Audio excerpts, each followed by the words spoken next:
Operation footpath ಬೆಂಗಳೂರಿನಲ್ಲಿ ಮುಂದುವರೆದಿದೆ. ಇವತ್ತೂ ಕೂಡ ಬೇರೆ ಬೇರೆ ಭಾಗಗಳಲ್ಲಿ ಫುಟ್ಪಾತ್ ಒತ್ತುವರಿಯನ್ನು ತೆರವು ಮಾಡ್ತಾರಂತೆ. ಜುಲೈ 10ನೇ ತಾರೀಕು ತನಕ ಈ ಫುಟ್ಪಾತ್ ಆಪರೇಷನ್ ನಡೆಯುತ್ತೆ. ಯಾರ್ಯಾರು ಫುಟ್ಪಾತನ್ನು ಆಕ್ರಮಿಸ್ಕೊಂಡಿದ್ದಾರೆ, ಅಲ್ಲಿ ಅಕ್ರಮವಾಗಿ ಒಂದಷ್ಟು ಕಟ್ಟಡಗಳನ್ನೂ ಕಟ್ಟಿದ್ದಾರೆ, ಅಂಥವ್ರನ್ನ ತೆರವುಗೊಳಿಸಲಾಗುತ್ತೆ. 3 ದಿನಗಳಲ್ಲಿ ಭರ್ಜರಿ ಕಾರ್ಯಾಚರಣೆ ಆಗಿದೆ. ಹೆಚ್ಚು ಕಡಿಮೆ ಈ 3 ದಿನದಲ್ಲಿ 202 ಕಿಲೋಮೀಟರ್ ಪಾದಚಾರಿ ಮಾರ್ಗ. Hotel Management with AI. Join IIHM, International Institute of Hotel Management. ಅಲ್ಲಿದ್ದಂಥ ಒತ್ತುವರಿಯನ್ನು ತೆರವು ಮಾಡಲಾಗಿದೆ. 202 ಕಿಲೋಮೀಟರ್. ಎಲ್ಲ ಕಡೆಗೂ ಕೂಡ ನೋಡಿ, ಈ ರೀತಿ ಕೆಲವರಂತೂ ಕನ್ಸ್ಟ್ರಕ್ಷನ್ನೇ ಮಾಡ್ಕೊಂಡ್ಬಿಟ್ಟಿದ್ರು. ಮುಲಾಜಿಲ್ದೇ ತೆಗೆದುಹಾಕ್ತಾ ಇದ್ದಾರೆ. 5 ಪಾಲಿಕೆಗಳಲ್ಲೂ ಕೂಡ ಈ ಕಾರ್ಯಾಚರಣೆ ತೀವ್ರಗೊಂಡಿದೆ.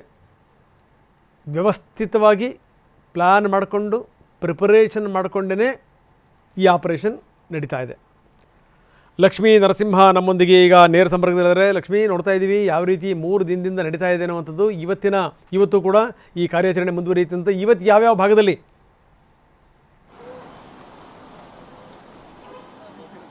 ರಂಗನಾಥ್, ಜಿಬಿಎ ವ್ಯಾಪ್ತಿಯ 5 ನಗರ ಪಾಲಿಕೆಗಳಲ್ಲಿ ಜುಲೈ 1ರಿಂದ ಶುರುವಾದಂಥ ಫುಟ್ಪಾತ್ ಅತಿಕ್ರಮಣ ತೆರವು ಕಾರ್ಯಾಚರಣೆ ಭರ್ಜರಿಯಾಗಿ ನಡೀತದೆ. ಯಾಕಂದರೆ 3 ದಿನಗಳಲ್ಲಿ 202 ಕಿಲೋಮೀಟರ್ಗಳ ಒತ್ತುವರಿಯನ್ನು ತೆರವು ಮಾಡತಕ್ಕಂಥ ಗೊತ್ತಾಗಿದೆ. ಸೊ ಟೋಟಲ್ ಆಗಿ ಗುರಿ ಇಟ್ಕೊಂಡಿರ್ತಕ್ಕಂಥದ್ದು 2000 ಕಿಲೋಮೀಟರ್ ರಸ್ತೆಯ ಫುಟ್ಪಾತನ್ನು ಸಂರಕ್ಷಣೆ ಮಾಡಬೇಕು ಅಂತೇಳಿ. ಅದರಲ್ಲಿ ಈಗ 202 ಕಿಲೋಮೀಟರ್ ಫುಟ್ಪಾತ್ ಅತಿಕ್ರಮಣ ತೆರವು ಮಾಡಿದ್ದಾರೆ. ಸೊ ಈ ಒಂದು ಕಾರ್ಯಾಚರಣೆ ಜುಲೈ 10ನೇ ತಾರೀಕುವರೆಗೂ ನಡೆಯುತ್ತೆ ಅಂತಕ್ಕಂಥ ಮಾಹಿತಿಗಾಗಿ ಲಭ್ಯವಾಗಿದೆ.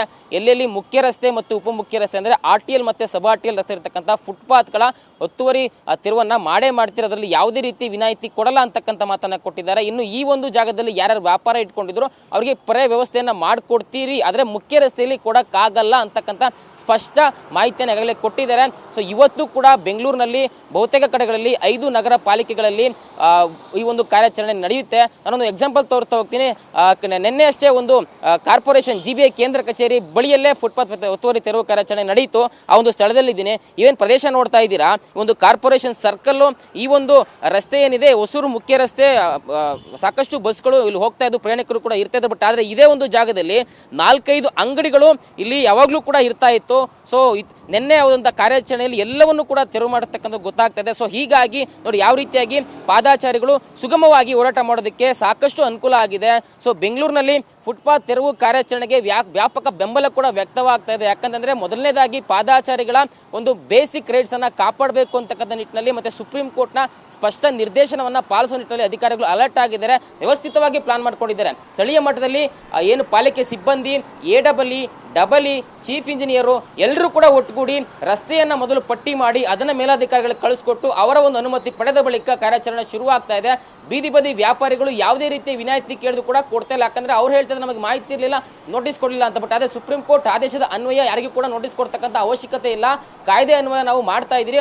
ಅದರಲ್ಲೂ ಕೂಡ ಫುಟ್ಪಾತ್ ಇಂದ ಈಚೆಗೆ ಬಂದಂತ ಏನು ಕೂಡ ಬಿಡ್ತಾ ಇಲ್ಲ. ಮೆಟ್ಲಾಗಿರ್ಬೋದು, ಸಣ್ಣ ಪುಟ್ಟ ಬೋರ್ಡ್ ಆಗಿರ್ಬೋದು, ಅಥವಾ ಮೆಟ್ಲುಗಳು ಏನೇ ಆದ್ರೂ ಕೂಡ ಯಾವುದಕ್ಕೂ ಕೂಡ ವಿನಾಯಿತಿ ಕೊಡದೆ JCB ಮತ್ತೆ ಅಲ್ಲಿರ್ತಕ್ಕಂಥ ಸ್ಥಳೀಯ ಪಾಲಿಕೆ ಸಿಬ್ಬಂದಿ ಮುಖಾಂತರ ಎಲ್ಲವನ್ನೂ ತೆರವು ಮಾಡತಕ್ಕಂಥ ಕೆಲಸವನ್ನ ಮುಂದ್ ಮಾಡ್ತಾ ಇದ್ದಾರೆ. ಸೊ ಅದರಲ್ಲೂ ಕೂಡ ಸಾಕಷ್ಟು ವಾದ ವಿವಾದ ಗಲಾಟೆಗಳು ಆಗ್ತಾ ಇದೆ. ಸೊ ಸ್ಥಳೀಯ ಪೊಲೀಸರು ಕೂಡ ಕಾರ್ಯಾಚರಣೆಯಲ್ಲಿ ನಿರತರಾಗಿದ್ದಾರೆ. ಯಾಕಂದ್ರೆ ಯಾವುದೇ ರೀತಿ ಅವಘಡ ಆಗಬಾರ್ದು ಅಂತ ಹೇಳಿ. ಸೊ ಇವತ್ತು ಕೂಡ ಮುಂದುವರಿತಾ ಇದೆ. ಬೆಂಗಳೂರಿನ 5 ನಗರ ಪಾಲಿಕೆ, ಕೇಂದ್ರ, ಪೂರ್ವ, ಪಶ್ಚಿಮ, ಉತ್ತರ, ದಕ್ಷಿಣ ನಗರ ಪಾಲಿಕೆಗಳಲ್ಲಿ ಆಗ್ತಾ ಇರ್ತಕ್ಕಂಥ ಇವತ್ತು ಕೂಡ ಸುಮಾರು ಒಂದು 50ರಿಂದ 60 ಕಿಲೋಮೀಟರ್ ಪಾದಾಚಾರಿ ಒತ್ತುವರಿ ಏನಾಗಿದೆ ಅದನ್ನ ತೆರವು ಮಾಡತಕ್ಕಂಥ ಸಾಧ್ಯತೆ ಇರೋದು.